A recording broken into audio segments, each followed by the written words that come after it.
Back to tonight on 4, where we meet someone who has the art of the possible at his fingertips. Farmer, musician, Ian Anderson of Jethro Tull.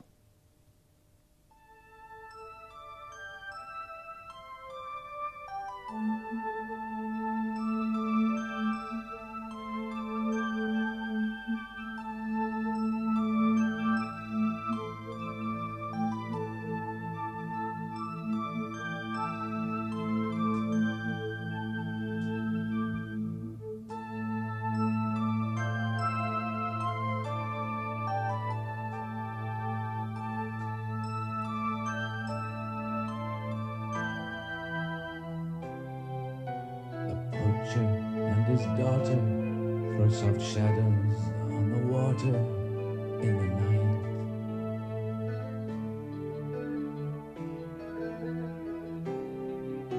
A thin moon slips behind them as they pull the net with no betraying light.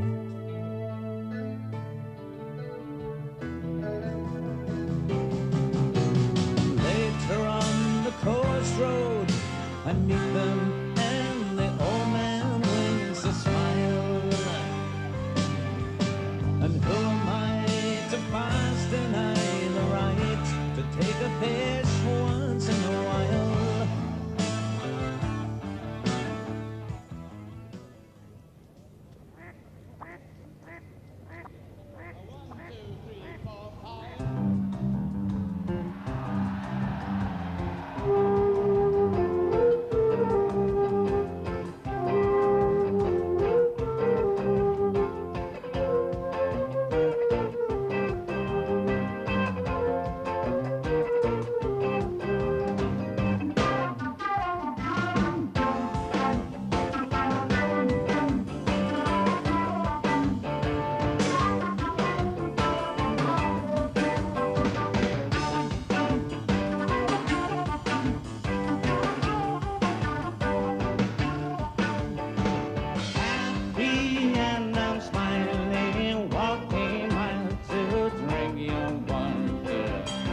You know I'd love to love you and love you, there's no other.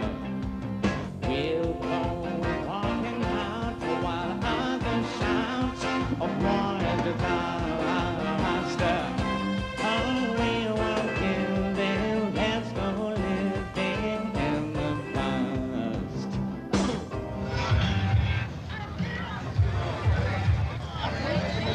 Now you're just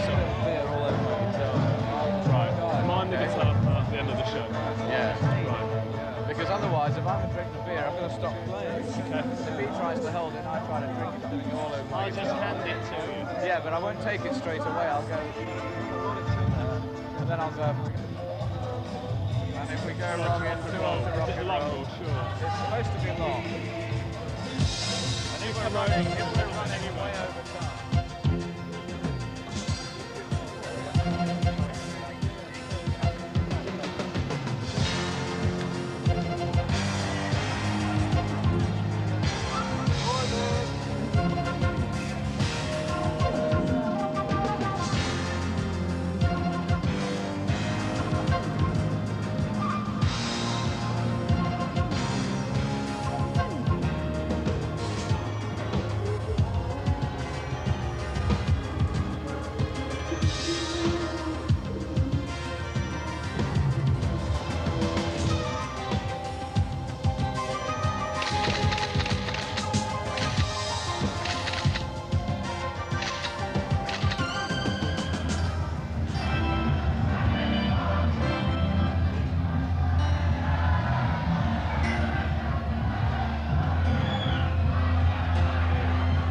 Cowbell, somebody?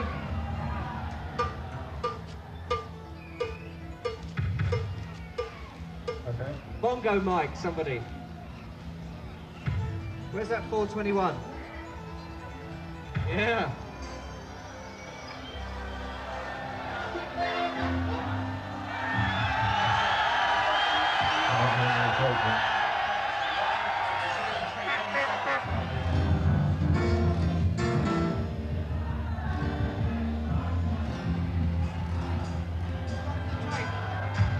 Does it run right over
We've still got restrictions.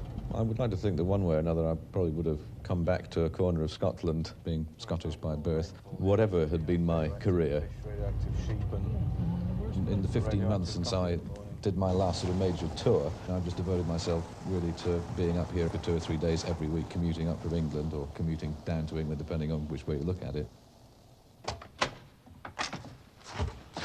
Thanks a lot, Peter. Hello, Mr. Anderson. Hi, Judy. How are you? Yeah, fine, thank you. Mail? Mel. Right. Paper? Paper. Are you hungry? Well, actually, not really. I better get on with things. Is that Yeah. any phone messages? Yes, there's 3. Perfect. You and Hillary, Robert Kelly, and Philip Thorne.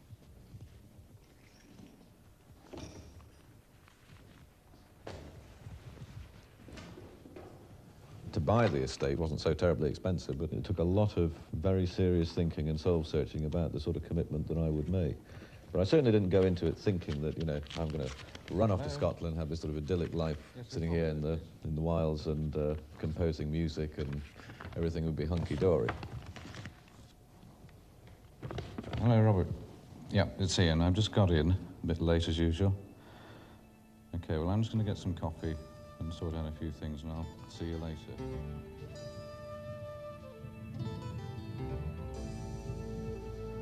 Strathade Estate is basically a peninsula of something like 15,300 acres or thereabouts, which takes in on its northern boundaries a fair chunk of the Black Coolins. These days, I should think half of the residents of Strathade Estate in the summer are actually holiday home owners. I suppose there are something like 50-odd crofts here. There's nothing like the permanent crofting community that there was, and indeed a lot of them no longer really actively, individually work their crofts. The estate farm is really only about 350 acres of sort of in-byland and hill grazing over another few thousand acres. 6,000 acres of it are probably pretty vertical.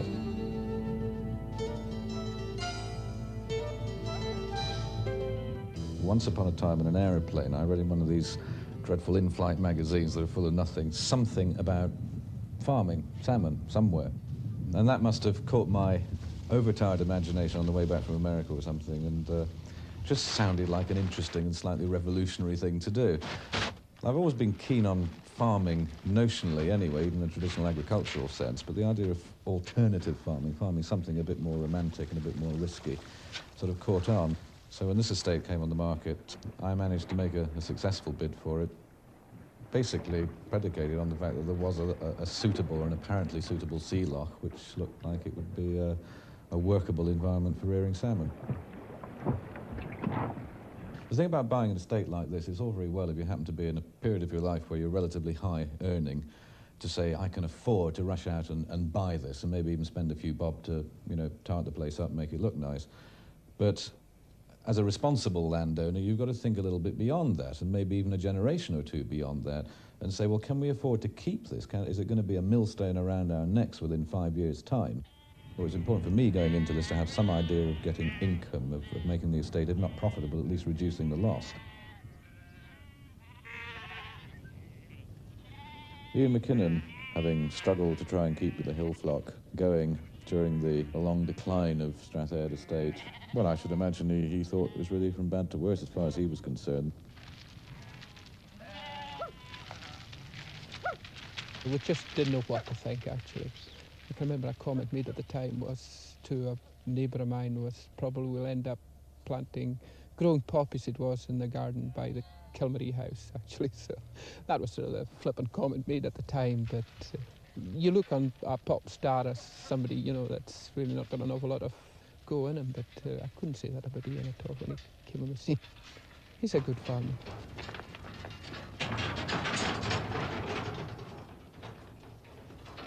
I was warned by the late Willie McRae of the Scottish Nationalist Party that, it was a big mistake coming up here or buying Strathayr. It was a big mistake to be involved in any way with the sort of complexities of the social scene up here, that I would not be respected, I would not be liked, and all the rest of it. I argue with Willie McRae about this and say, well, I just don't believe that people are that simple-minded. Where are these off to? Well, most of them possibly are going down to eastern counties in England. As we're selecting lambs there today for a special market. Well, everybody's looking now for this lamb with a bit of length to it, a bit of scope to it, to grow on, get more weight on without becoming fat. Mm-hmm. And we've got no problems in moving these, no restrictions, no nuclear lambs here. No, we don't. We have had tests done by the ministry and readings were very low. We've had some lambs even off the farm here itself, and they were giving us readings of about 180 spectros per kilo, which is, very low. Which is very low considering the high rainfall we have here. Right. I think if anyone was going to get clobbered, we would, but... I would have thought so, but... They're not glowing in the dark. Fortunately, they're not. No. It's taken a fair interest in the running of the estate. He's been to the farm, practically every week. In this past year, I just don't know how he can carry on, doing as much travelling as he does do. That's a good thing about Ian. He's not sort of an absentee landlord. On the credit side, Ian Anderson is here. He's doing something. There is some economic activity. There's some employment. And that is a lot more that can be said for many more of these people. On this estate, for instance, the previous one, the fellow that Anderson bought it from, was a man called David Lewis, who was a straightforward property speculator based in London, who bought it speculatively and thought he could sell it speculatively, and in the interim did nothing. So you have 15,000 acres of this country which lay derelict for the duration of his stewardship. Brian Wilson's got nothing on me when it comes to, running around and pointing the finger at some, scum of the earth who are still, landed gentry around Scotland. It really annoys me to see run down. I mean, they refuse to give up. They refuse to quit and call it a day. That's what really gets my goat. Rural communities should not be subject to that lottery, that every time an estate changes hands, the lottery begins again, of whether it's going to be just yet another useless parasitical figure, or whether it's going to be someone who perhaps in the short term, perhaps for amusement, perhaps for serious and decent purposes, is prepared to invest in it. The last few years I've been doing part-time on the estate, gathering and dipping and all that, bits of fencing. A lot of them probably won't know me yet. They just know of him as Ian Anderson. Probably a lot of them haven't met him. Be quite a few that haven't. Most of the younger ones, I suppose. What about the older folks in Elgol? I don't think they'll ever have met him. They wouldn't. I don't suppose they would be interested anyway. Landlord would be a landlord to them. Nothing, just no matter who it was just all one to them. It's pointless getting really self-conscious about this thing about being the laird and the crofters being your tenants who pay your rent and all that. I mean, it's no big deal. But I mean, I'm sure it's no big deal to them either. I mean, it really isn't. We tripled the rents a few years ago. For the first time, the rents went up from an average of about £4 a year per croft. We put them up to an average of about £12 per year per croft, because we decided that rather than not collect the rents, that we would make available from the estate every year a sum of money equal to the rents that we'd collected to be used on something for the good of crofting. And somebody else might say, well, you could afford to give them 20,000 a year or build a new village hall or whatever else. They wouldn't respect me for that.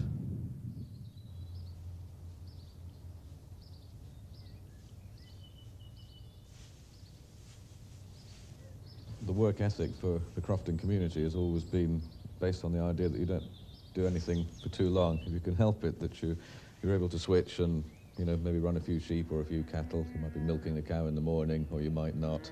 You might go and pick winkles on the beach, or you might not. Or you might be ferrying tourists across to Loch Carrusk, or you might not. And it's that sort of freewheeling spirit, which on the one hand you can applaud because people survive doing those, you know, bit of this, bit of that sort of idea. They manage to make a living. You can applaud it on the one hand, but at the same time you get the feeling that there are some people who are good workers, who are skilled in certain areas, and yet who never quite seem to buckle down to the idea of getting on and really being successful at a particular thing.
Hi Robert, how are you? Okay. How are you? Not too bad, good trip. Yes, not too bad. Reasonable day again. How do you like the look of the new cages? Well, I think they're very nice, but nice if we get rid of that orange netting. Yeah, I made a bit of a boo-boo there. I should have got it black, really. Yeah. I used to work for Ian on the road. I was Jethro Tull's tool manager. At that time, I had a very young family, and I used to miss them quite a lot. And I felt that I should be spending more time at home. So I was looking for something completely different, really, where I could be with my family. And at that time, Ian had recently bought this estate, and just started in the fish farming. So I went off and did a year's course at agricultural college, and then came up here. And at that time, there was just one cage of fish in the lock there. Do you miss the rock and roll business? No. We've got 3 or 4 sites now, and I really oversee everything when Ian's not here.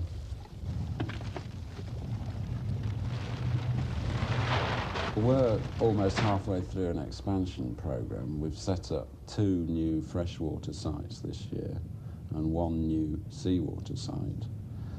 By the end of next year, we should be doubling our production of salmon for the market, which will be about 200 tonnes, and producing 500,000 smolts. Right, Robert, we've got a couple of applications that come through to me at the house. Yeah. People interested in an... Oh yeah, I know that girl, so we could... I could have a word with her, see what she's looking for and see if she's suitable. That's right, 'cause, I mean, again, it depends. I mean, presumably she's looking for something full-time. You can explain to her sort of what the potential might be. This one is he's 34, is he, from Achnacloich? Yeah, he's got a degree in agriculture. That's right, and he's got no background at all in fish farming, but I spoke to him on the phone yesterday. As he puts it, he's only 100 yards up the road. He's actually the 4th house down in the Crofting township, so he's probably only a couple of 100 yards actually away from the site. Right, so that, from an emergency point of view, even if he's off duty, he's obviously going to be very close to deal with things. And if he does have an agricultural degree, presumably some practical experience to back that up, he may be of the right sort. We always set off by trying to advertise any local job locally. Where you've got a site manager, he's got to have at least 2 or 3 years practical experience of running a fish farm. The chances are he is going to come from somewhere else. Maybe not from England, but probably somewhere else in Scotland. But coming in behind all the time to train as site managers for our expanding sites, our increasing number of sites, then obviously we're trying to get the local people to do the job. If you can catch them before they're unemployed, before they're on the dole, catch them before they even leave school, and if possible, persuade them that fish farming isn't just a 100 quid a week plus bonus as a job. It's actually a career. I mean, hopefully fish farming on the West Coast is here to stay. It is a career future for a lot of people who are currently still at school wondering what to do.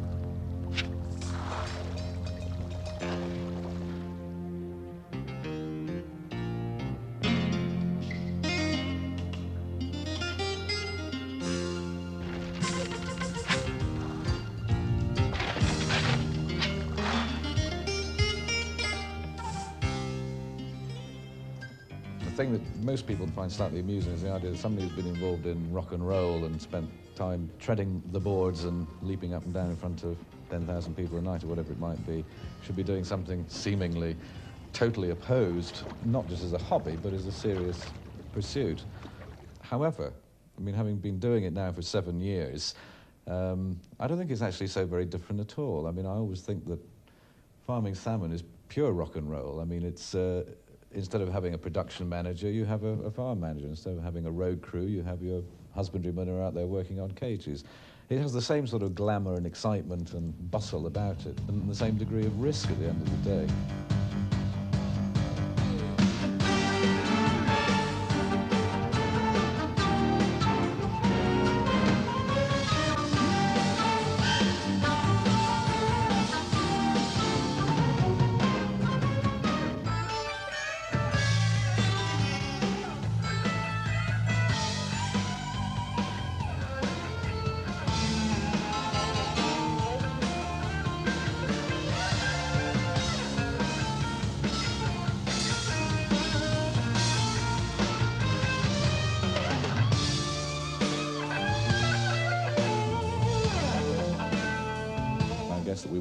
always be the archetypal underground group, which is what we were when we started.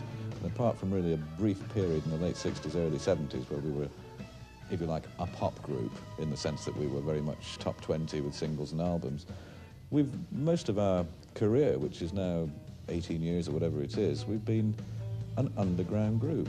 I mean, we still play to, 10, 15, 20,000 people or whatever if we go out and do major events, but you ask the man in the street and some people might have heard of us, some people haven't. I think that's great. It's nice to be able to play both ends, to be somehow anonymous, and yet when it suits you, you can go out and have people stand up and applaud.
So when is Christy coming home?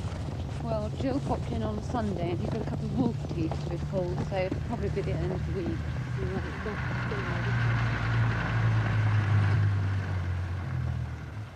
I was in New York towards the end of an American tour. We got Country Life magazine flown in, which was our sort of lifeline with normality, to read the estate agents' columns in Country Life. We saw this and several other houses advertised, and we wanted to be somewhere within about an hour's drive of London, but in the country as opposed to in town.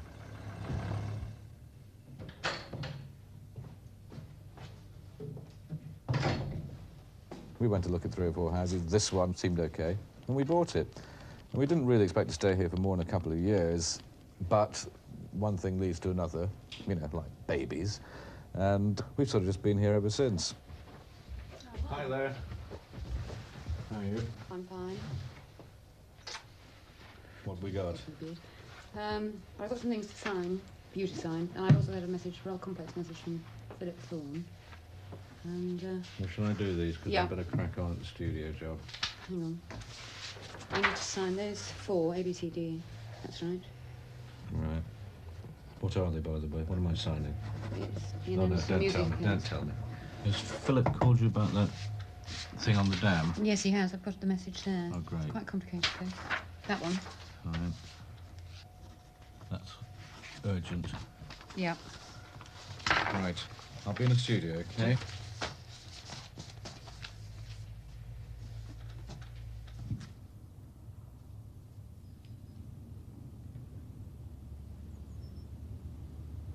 When I was quite little, I hankered after the arts side of things. I mean, I was quite keen on drawing and painting and not music, so I knew nothing about music then. I don't know that much about music now, academically or formally, but knew nothing at all about it then. Having got into the science stream, you know, in my secondary education, I really didn't know which way to go. I'm still sort of following those two separate sides of my life now. The wistful, romantic side of making music is great, but it has to be supported by a basic technical understanding and technical level of expertise, and I enjoy doing both.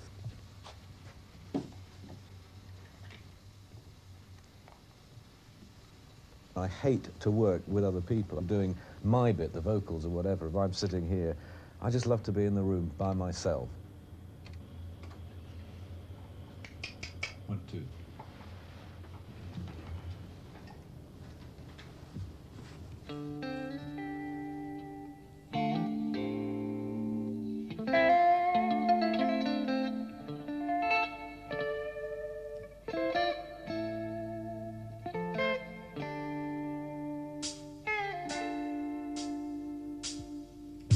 She said she was a dancer.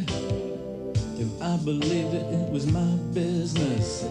She surely knew a thing or two about control. Next to the bar we hit the samovar. She almost slipped right through my fingers. It was snowing outside and in her soul. Well, maybe you're a dancer, and maybe I'm the king of old Siam. I thought it grew best to let the illusion roll.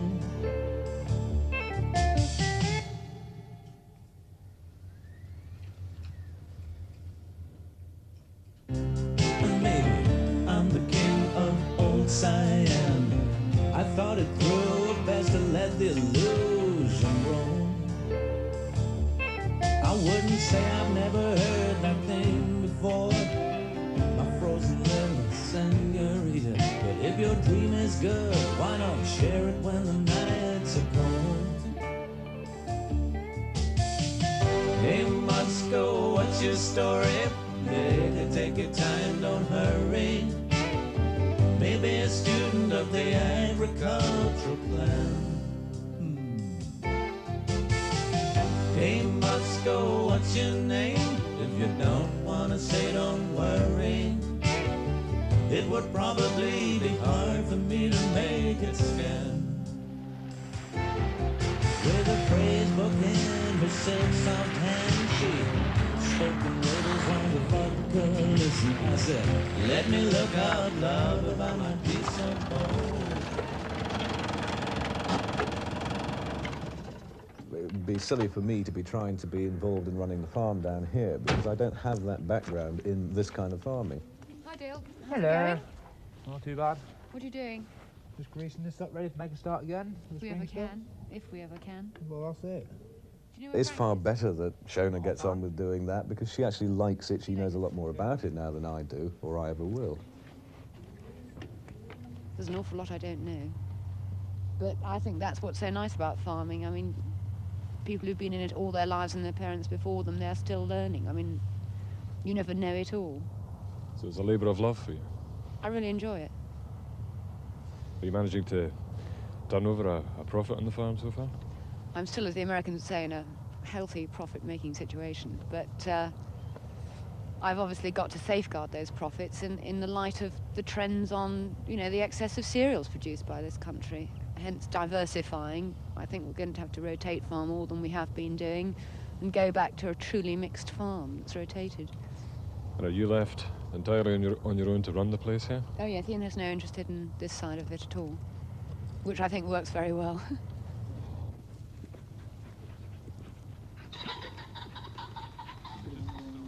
I enjoy having guests to shoot, and we also have to look at alternative means of utilising our land. We sold this last year, only a couple of days. We'll probably sell 4 days next year, of very good high pheasant sport.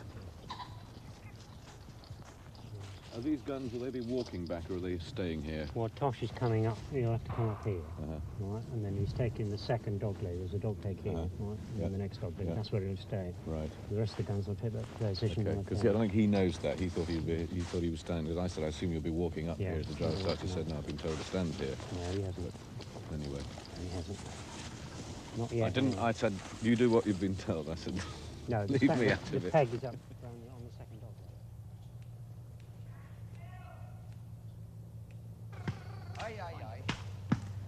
It is a sport when it's done properly. It isn't a wholesale slaughter. I mean, here we don't rear a great many birds. About 1,500 go down every year, out of which we shoot about half. The other half become the wild birds of next year.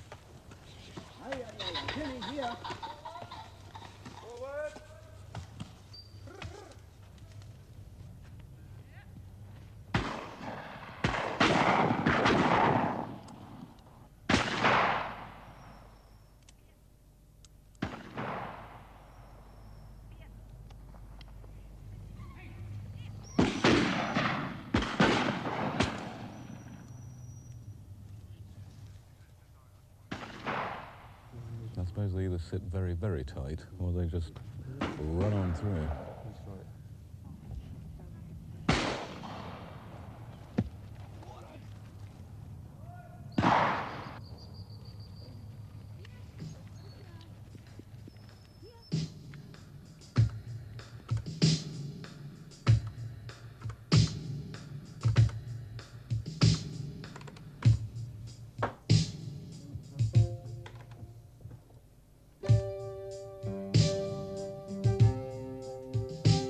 When we started writing songs nearly 20 years ago, I seem to remember sitting in a bedsitter with things like mandolins and acoustic guitars, and back then it was all very woody, and things started from very gentle beginnings and then grew into rock and roll when you actually got into rehearsal.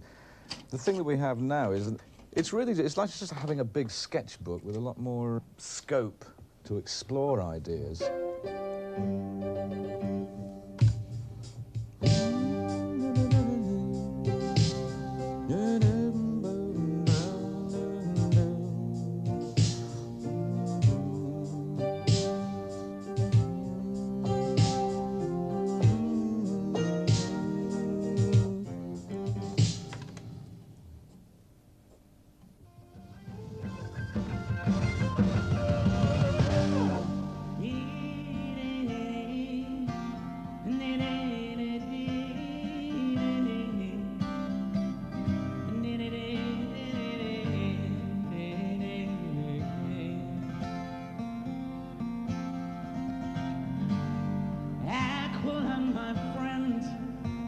Don't you start away uneasy, or you poor old sot. You see, it's only a me. Oh, you know it's only a me. Wait! Sun streaking cold, and on they're wandering early, taking time the only way he knows. Hurting man as he bends to pick a diamond, and he goes down to the bottom of his feet.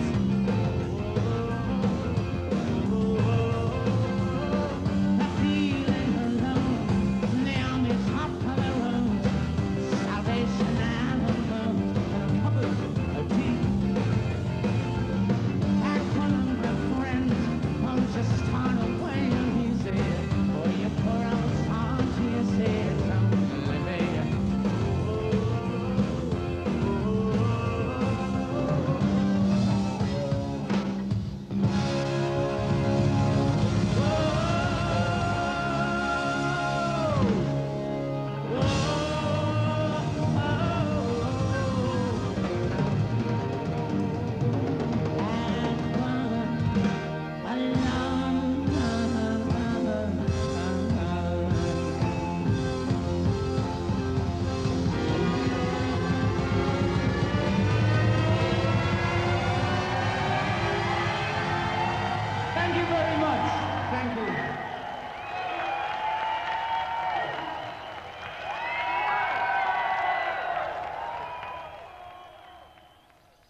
It's Ian Anderson here.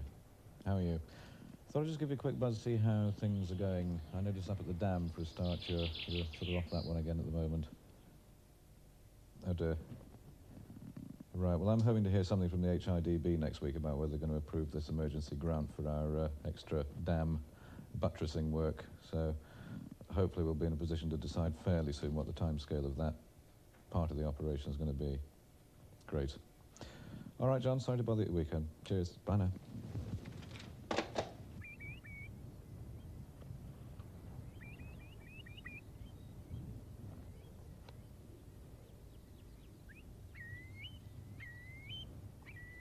The commitment to the hill farm as part of the commitment to the estate as a whole has to be continued resolutely through thick and thin. We obviously face in hill farming an obvious downtrend at the moment in terms of the possibility of even breaking even, which we just about managed to do.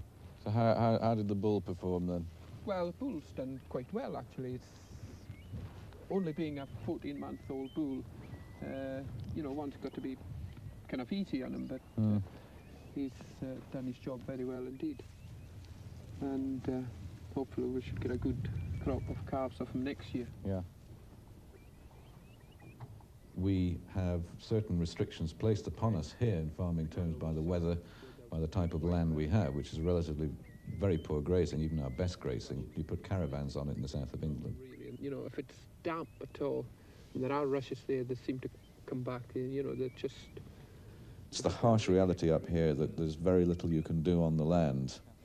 There's not much room for the flexibility that you need in order to keep pace with the changing demands of the market. The shelter belts up here, I mean, these are obviously going to be uneconomic to plant up again in that sort of configuration. I mean, for a start, they're going to have to be clear felled at some point to make it viable to take them out at all. There'd be something going for getting trees in there on the far side of that plantation at the moment. Something that, you know, would have a couple of years up before you clear fell what's there. At least it would give you a start on you know, new shelter. Well, whatever happens, we're going to have to wait and see what the next round of grants are going to be like before we can make up our minds where to move. That's right.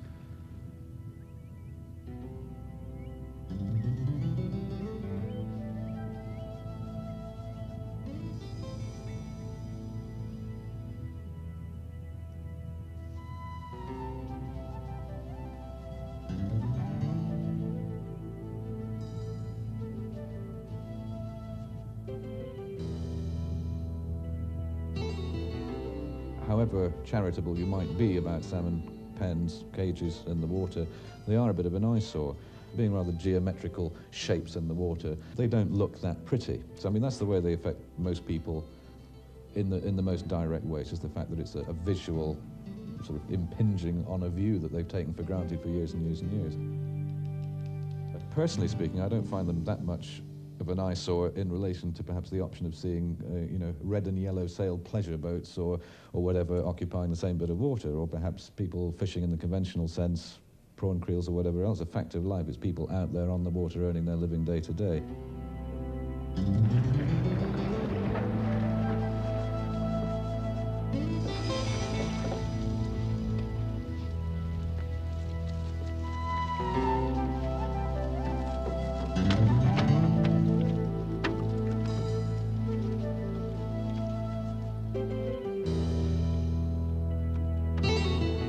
We actually do have the right environment for growing North Atlantic salmon, and we can actually grow better than it seems anybody else in the world can do it. So Scottish salmon really is a very exciting thing to be involved in.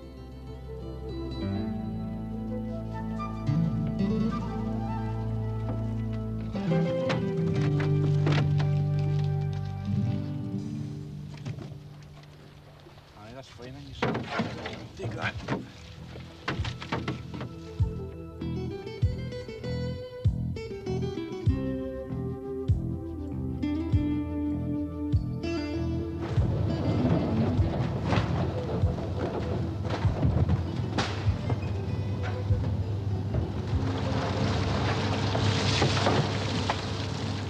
We have considered processing salmon on Skye, but I think given the expansion that we're undertaking in salmon farming, we need something a bit more central and something a bit better able to deal with the tonnage throughput that we would have 2 or 3 years down the line. But we chose to have an all-Scottish sort of setup.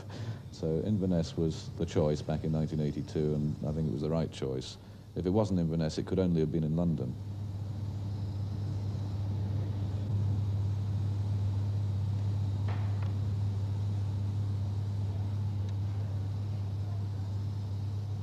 Smoked salmon is a very, very competitive business. We can't supply a single hotel or a single little restaurant or delicatessen in London the way the London smokers can, so we tend to deal more in bulk.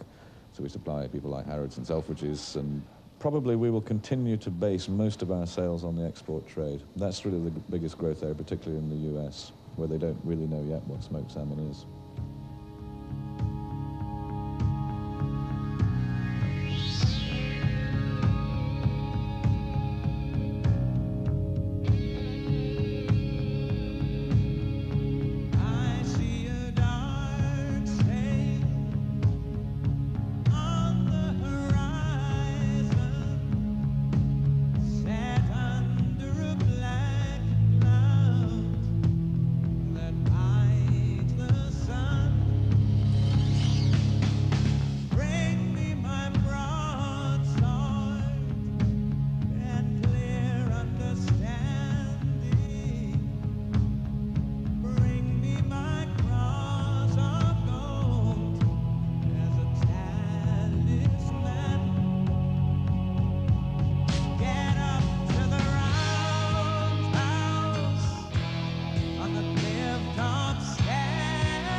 It's a sobering thought that this particular site has probably been the centre of human habitation in this particular area for about 3,500 years now, starting with the Neolithic people who built their burial mound just 100 yards up the river there, and ending with the laird and the big house, you know, which is only in the last 100 years or so. But the 3,500 years of people being born, living and dying around this particular area, must leave behind some kind of a trace of presence. And I'm not one for spooks and bogeymen, but I can remember fishing up the river just by the Beakers people's mound, and one night, probably about 10 o'clock as it was getting dark, and I was with my big black dog who was at my side, and suddenly every hair on the animal's back shot up, and he slunk back across the bridge, and he would have, whatever I did, he would not come back to me, and just made a beeline for the house. And, you know, the hairs on the back of my neck went up as well, like there was 1,000 eyes on the back of my neck.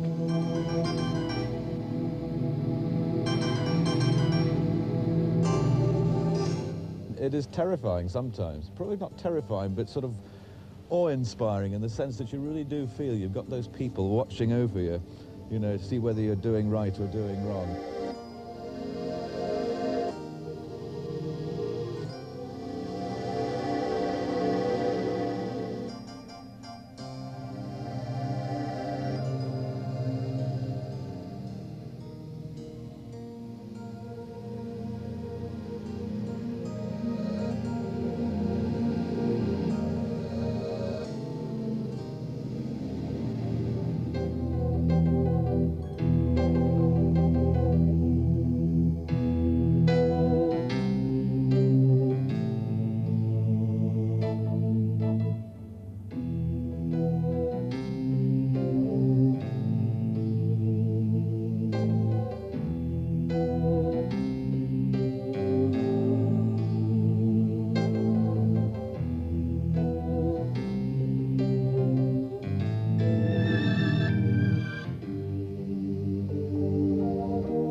what motivates me is not actually this environment per se, but it's the very stark contrast between this way of life up here and the way of life in the south.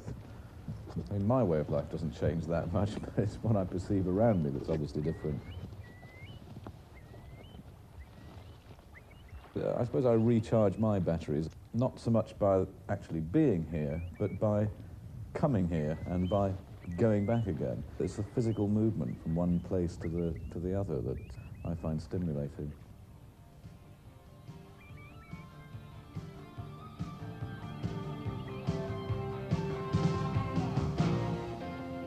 Well, there's a house on the hillside where the drifting sands are born.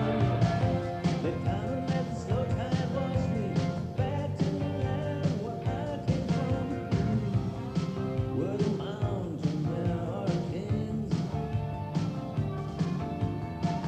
and the sound of the Bible counts for everything, where the real mountain men are kings, and the sound of that Bible counts for everything.